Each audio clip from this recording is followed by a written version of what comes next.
না হয়ে থাকে তাহলে ওয়েট করতে হবে। 5 তারিখের মধ্যে এই অ্যামাউন্ট গুলো জমা হয়ে যাবে আশা করছি। 2025-এ তো এইরকম দেরি করে নাই, চলে আসে 2 কর্মদিবসের ভিতরে। ইদানিং তো 5 কর্মদিবস পার হয়ে গেল। গাইস দেখেন, আমার জানুয়ারি মাসে প্রায় 3 লক্ষ টাকার মতো ফেসবুক পেইড করছে, 3 লক্ষ ইনকাম করছি, কিন্তু ব্যাংকে আসে নাই।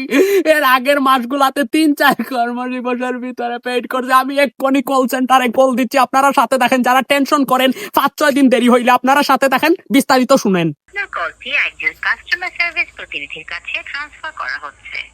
আসসালামু আলাইকুম, রাজবাংলা ব্যাংক থেকে ফারজানা বলছি। কিভাবে আপনাকে সহযোগিতা করতে পারি? আপনার অ্যাকাউন্টের আর্থিক নিরাপত্তার সাথে আপনার জন্ম তারিখের মাধ্যম জানান। আপনার অ্যাকাউন্টে দেখতে পাচ্ছি আজকে আপনার একটা অ্যামাউন্ট জমা হয়েছে অলরেডি, 2,33,674 টাকা 95 পয়সা। হ্যাঁ হ্যাঁ হ্যাঁ, ইয়েস ইয়েস। আরেকটা অ্যামাউন্ট আসার কথা, ওইটা মেবি $280, ওইটা আসে নাই। এটা যদি না এসে থাকে তাহলে ওয়েট করুন 5 তারিখ পর্যন্ত, এর মধ্যে আশা করছি জমা আচ্ছা হয়ে যাবে। আচ্ছা।